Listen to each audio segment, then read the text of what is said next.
அனைவருக்கும் வணக்கம். இன்னைக்கு ஹிந்து நியூஸ் பேப்பர்ல என்ன இம்பார்ட்டன்ட் நியூஸஸ் இருக்கு அப்படின்னு சொல்லி பார்ப்போம். ஸோ நமக்கு வந்து பார்த்தீங்கன்னா யுஎன்எஃப்சிசியோட சிஓபி கான்ஃபரன்ஸ் வந்து நடக்க போகுது. யுஎன்எஃப்சிசிசி அப்படின்னு சொல்லி பார்த்தீங்கன்னா United Nations framework convention on climate change அப்படின்னு சொல்லுவாங்க.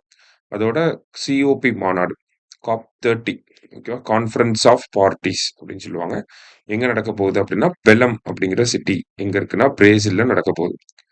ஸோ அது ஆரம்பிக்கிறதுக்கு முன்னாடி என்ன பண்ணியிருக்காங்க அப்படின்னு சொல்லி பார்த்தீங்கன்னா, எல்லா நாட்டோட தலைவர்களும் கலந்துக்கிற மாதிரியான ஒரு மாநாடு வந்து நடத்தியிருக்காங்க. ஓகேங்களா. ஜஸ்ட் ஒரு மீட்டிங் மாதிரி நடத்தியிருக்காங்க. ஸோ அதுல வந்து ஒரு புது விஷயத்த வந்து பிரேசில் இன்ட்ரோடியூஸ் பண்ணியிருக்காங்க. ஒரு புது இனிஷியேட்டிவ்.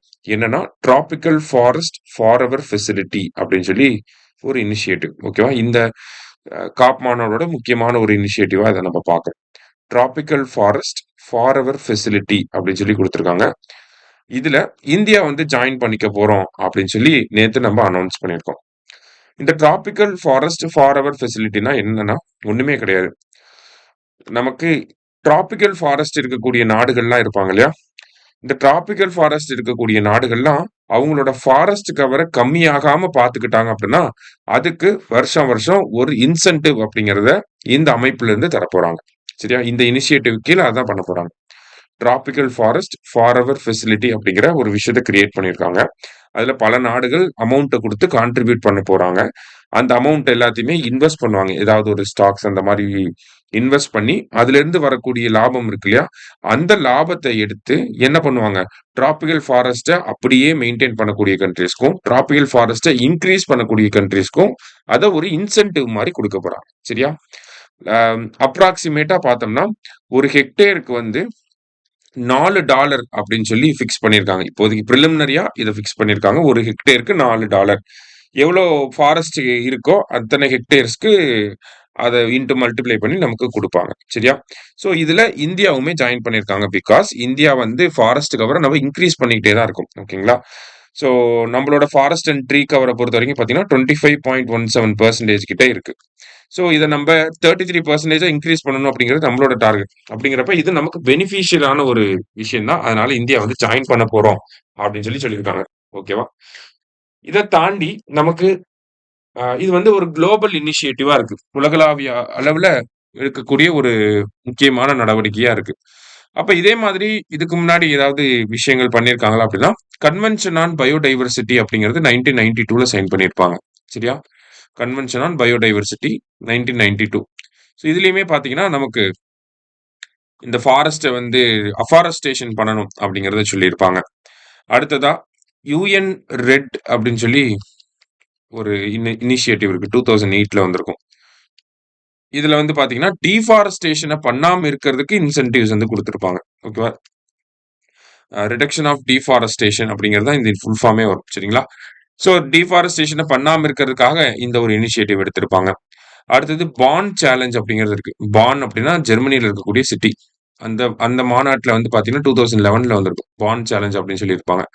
இதுல வந்து 350 மில்லியன் ஹெக்டேர்ஸ வந்து நம்ம ரீஸ்டோர் பண்ணணும். உலகத்துல இருக்கக்கூடிய எல்லா நாடுகளும் சேர்ந்து 350 மில்லியன் ஹெக்டேர்ஸ வந்து 2030க்குள்ள நம்ம ரீஸ்டோர் பண்ணணும் அப்படின்னு சொல்லி வச்சிருக்காங்க. இதுவுமே பாத்தீங்கன்னா இன்டைரக்ட்டா அஃபாரஸ்டேஷன ப்ரமோட் பண்றதுக்காக தான்.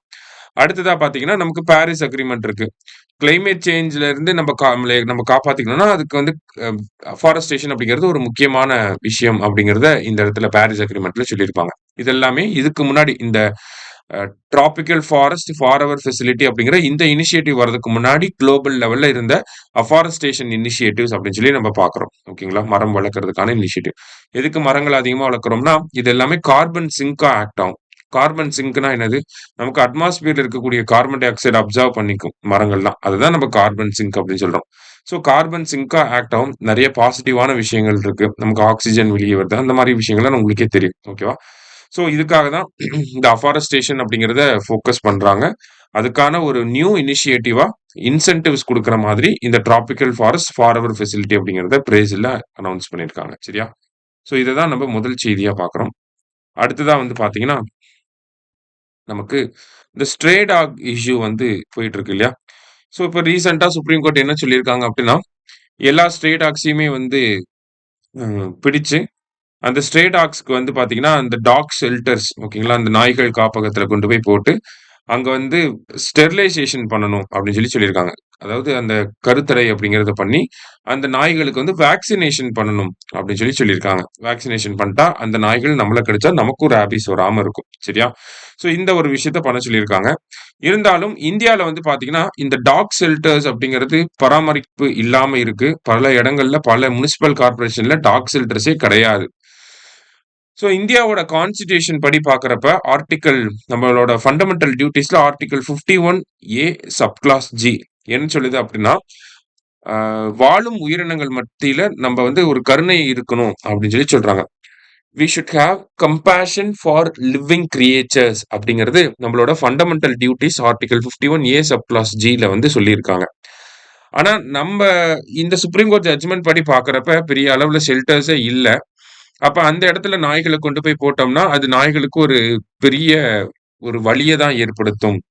ஆ அந்த சரியான ஃபெசிலிட்டீஸ் இல்லாத இடத்துல நாய்களுக்கு துன்புறுத்தல் தான் ஏற்படுத்த முடியும் நம்மனால. அப்ப நம்மளோட கம்பேஷன் அப்படிங்கிறது நம்மகிட்ட இல்லாம போகுது அப்படின்னு சொல்லி அந்த பாயிண்ட் ஆஃப் வியூல இங்க குடுத்திருக்காங்க. சோ தட் முனிசிபல் கார்ப்பரேஷன்ஸ் எல்லாமே இந்த இன்ஃப்ராஸ்ட்ரக்சர டெவலப் பண்ணணும் அப்படிங்கிறத இந்த இடத்துல சொல்ல வராங்க. ஓகேவா? சோ நமக்கு இந்த இந்த அனிமல்ஸ் ரிலேட்டடா பார்க்கிறப்போ, ஒண்ணு article 51 A sub clause G வந்து பார்க்கிறோம். கம்பேஷன் இருக்கணும் அப்படின்னு சொல்றாங்க. அதே மாரி prevention of cruelty to animals act 1960யுமே பார்த்தீங்கன்னா, அனிமல்ஸோட வெல் பீயிங்க வந்து ஃபோக்கஸ் பண்ணணும் அப்படின்னு சொல்றாங்க. சரியா? Prevention of cruelty to animals act 1960லயுமே இத தான் சொல்ல வராங்க. அதே மாரி animal welfare board versus A Nagaraja அப்படிங்கிற இந்த கேஸ்ல வந்து பார்த்தீங்கன்னா, ஜல்லிக்கட்டு ரிலேட்டடான கேஸ் இது. ஓகேங்களா? 2014ல வந்த ஜட்ஜ்மெண்ட். அந்த இடத்துல அந்த ஜட்ஜ்மெண்ட்ல என்ன சொல்லியிருப்பாங்கன்னா, எல்லா அனிமல்ஸ்க்குமே வந்து அமைதியாக வாழக்கூடிய உரிமை அப்படிங்கிறது இருக்கு. நம்ம வந்து அனிமல்ஸ அடிக்கவோ, இல்ல வந்து டார்ச்சர் பண்ணவோ நமக்கு உரிமை கிடையாது. ஹியூமன்ஸ்க்கு உரிமை கிடையாது அப்படிங்கிறத இந்த ஜட்ஜ்மெண்ட்ல வந்து சொல்லியிருப்பாங்க. சரியா? ஸோ இது எல்லாமே இந்த அனிமல்ஸ் ரிலேட்டடா வரக்கூடிய முக்கியமான விஷயங்கள். அதனால கொஞ்சம் நல்லா பார்த்து வச்சுக்கோங்க. சரியா? ஸோ லாஸ்ட்டா வந்து பார்த்தீங்கன்னா, நமக்கு ரீசென்ட்டா நம்ம பார்த்திருந்தோம். 2 நாளைக்கு முன்னாடி கூட பார்த்திருந்தோம். ஏஐ கவர்ன் பண்றதுக்காக ஏஐ கவர்னன்ஸ் கைட்லைன்ஸ் அப்படிங்கிறத இந்தியா வெளியிட்டிருந்தாங்க. இந்தியாவோட ministry of electronics and information technology அவங்க வந்து வெளியிட்டிருந்தாங்க. ஏஐ கவர்னன்ஸ் கைட்லைன்ஸ் அப்படிங்கிறத. ஸோ இந்த கைட்லைன்ஸ் பொறுத்தவரைக்கும் பார்த்தீங்கன்னா, ஃபர்ஸ்ட் ஏஐய பொறுத்தவரைக்கும் பார்த்தீங்கன்னா, எதுக்காக இத நம்ம இப்ப பண்ணியிருக்கோம்னா, அடுத்த வருஷம் ஏஐ ஆக்ஷன் சம்மிட் அப்படிங்கிறது இந்தியால நடக்க போகுது. சரிங்களா? ஏஐ ஆக்ஷன் சம்மிட் 2026ல வந்து நியூ டெல்லில வந்து நடக்க போகுது. சரியா? 2026 மாநாடு நியூ டெல்லியில நடக்க போகுது. 2025 மாநாடு எங்க நடந்துச்சுன்னா, பாரிஸ்ல வந்து நடந்திருக்கும். சரியா? 2026ல இந்தியா நடத்தப் போறாங்க. இந்தியா இதுக்கு என்ன டார்கெட் என்ன பில்லர்ஸ்லாம் இதுக்கு ஃபிக்ஸ் பண்ணியிருக்காங்கன்னா, பீப்பிள், அடுத்தது பிளானட், அடுத்தது புரோகிரஸ் அப்படிங்கிற இந்த பில்லர்ஸ ஃபிக்ஸ் பண்ணியிருக்காங்க. ஸோ இந்த மாநாட்டுக்கு ஒரு ரன் அப் மாதிரி ஓகேங்களா? என்ன பண்ணியிருக்காங்க அப்படின்னா, இந்த ஏஐ கவர்னன்ஸ் கைட்லைன்ஸ் அப்படிங்கிறத வெளியிட்டிருக்காங்க. ஸோ இந்தியாவ பொறுத்தவரைக்கும் பார்த்தீங்கன்னா, ஏஐ அப்படிங்கிறத நம்மளோட ஏஐயோட பொட்டன்ஷியல நம்மளோட இன்க்ளூசிவ் டெவலப்மென்ட்டுக்காக பயன்படுத்தணும் அப்படிங்கிறது நம்மளோட அப்ஜெக்டிவ். குளோபல் லெவல்ல வந்து அ இந்தியாவோட காம்படிட்டிவ்னெஸ்ஸ அதிகப்படுத்துறதுக்காக பயன்படுத்தணும் அப்படிங்கிறது நம்மளோட அப்ஜெக்டிவ். அதே மாதிரி பார்த்தீங்கன்னா, ஏஐனால வரக்கூடிய ரிஸ்க்க வந்து மினிமைஸ் பண்ணி மக்கள பாதுகாக்கணும் அப்படிங்கிறதுமே நம்மளோட இனிஷியேட்டிவ்ல தான் இருக்கு. ஓகேங்களா? நம்மளோட அப்ஜெக்டிவ் அது. சரியா? அந்த பேசிஸ்ல தான் இந்த கவர்னன்ஸ் கைட்லைன்ஸ் அப்படிங்கிறத வெளியிட்டிருக்கோம். ஸோ அத பொறுத்தவரைக்கும் பார்த்தீங்கன்னா, நமக்கு என்னலாம் இந்த விஷயத்துல சொல்றாங்க அப்படிங்கிறத நம்ம தெரிஞ்சுக்கணும். மெயின்ஸ் பாயிண்ட் ஆஃப் வியூல கேட்கலாம். ஸோ ஒரு ஏஐ கவர்னன்ஸ் குரூப் அப்படிங்கிறத உருவாக்கணும் அப்படின்னு சொல்றாங்க. ஓகேவா? மினிஸ்ட்ரிஸ் முக்கியமான ஆட்கள்லாம் இருக்க மாதிரியான ஒரு ஏஐ கவர்னன்ஸ் குரூப்ப உருவாக்கணும். அதுல இந்த RBI, NITI Aayog, bureau of Indian standards இவங்கலாம் இன்க்ளூசிவா இருக்கிற மாரி இன்க்ளூட் ஆகுற மாதிரியான ஒரு ஏஐ கவர்னன்ஸ் குரூப் அப்படிங்கிறது தேவைப்படுது. அதே மாரி பொதுவா மக்களுக்காக ஒரு கிரீவன்ஸ் ரெட்ரஸல் மெக்கானிசம் அப்படிங்கிறது தேவைப்படுது. நம்மளோட குறைகள வந்து சொல்றதுக்கு. அடுத்ததா ஏஐ சேஃப்டி இன்ஸ்டிடியூட் அப்படிங்கிறத உருவாக்கணும்னு சொல்றாங்க. ஓகேவா? இது பிசிக்கலா இல்லனாலுமே ஆல்ரெடி இருக்கக்கூடிய இப்ப இந்தியா ஏஐ மிஷன் அப்படிங்கிறது இருக்கு. அதோட லிங்க் பண்ணி விடணும் அப்படின்னு சொல்றாங்க. ஏஐ சேஃப்டி இன்ஸ்டிடியூட் அப்படிங்கிறது. ஸோ ஆல்ரெடி அப்படிதான் நடந்துட்டு இருக்கு. அத தாண்டி பார்த்தீங்க அப்படின்னா, நமக்கு வந்து ஸ்டேட் கவர்ன்மெண்ட்ஸ் எல்லாருமே முடிஞ்ச அளவுக்கு அதிக அளவுல அவங்களோட டிஜிட்டல் இன்ஃப்ராஸ்ட்ரக்சர்ல ஏஐய அடாப்ட் பண்ண ஆரம்பிக்கணும் அப்படின்னு சொல்றாங்க. சரியா? ஸோ ஸ்டேட் கவர்ன்மெண்ட்ஸ் ஏஐய வந்து இன்க்ளூட் பண்ணணும்னு சொல்றாங்க. அடுத்தது நமக்கு ஏஐ அப்படின்னாலே இன்னொரு முக்கியமான பிரச்சனை இந்த இன்டெலக்சுவல் ப்ராப்பர்ட்டி ரைட்ஸ்ல வரும். இப்ப காப்பி ரைட்ஸ் இஷ்யூ அப்படிங்கிறது இருக்கு. அப்ப இந்தியாவோட காப்பி ரைட்ஸ் சட்டங்கள்ல ஒரு சில அமெண்ட்மெண்ட்ட கொண்டு வந்து ஏஐய வந்து இன்டகிரேட் பண்ற மாதிரியான அமெண்ட்மெண்ட்ஸ கொண்டு வரணும் அப்படின்னு சொல்றாங்க. சோ தட் ஒரிஜினல் கன்டென்ட் புரொவைடர வந்து பாதுகாக்க முடியும் அப்படிங்கிறதுக்காக. அடுத்ததா பார்த்தீங்க அப்படின்னா, நமக்கு வந்து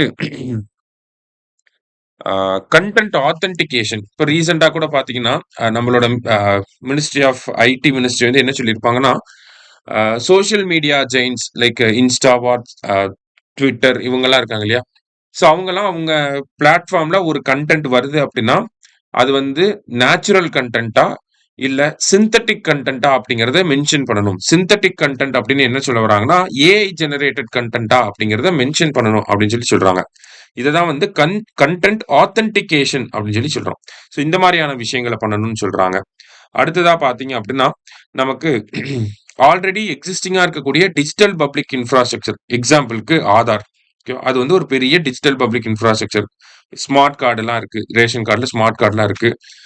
டிஜிட்டல் பப்ளிக் இன்ஃப்ராஸ்ட்ரக்சர்ன்னு இதெல்லாம் சொல்லுவாங்க. ஸோ இந்த மாரி டிஜிட்டல் பப்ளிக் இன்ஃப்ராஸ்ட்ரக்சர் அதையுமே வந்து ஏஐயோட லிங்க் பண்ணணும் அப்படின்னு சொல்ல வராங்க. சரியா?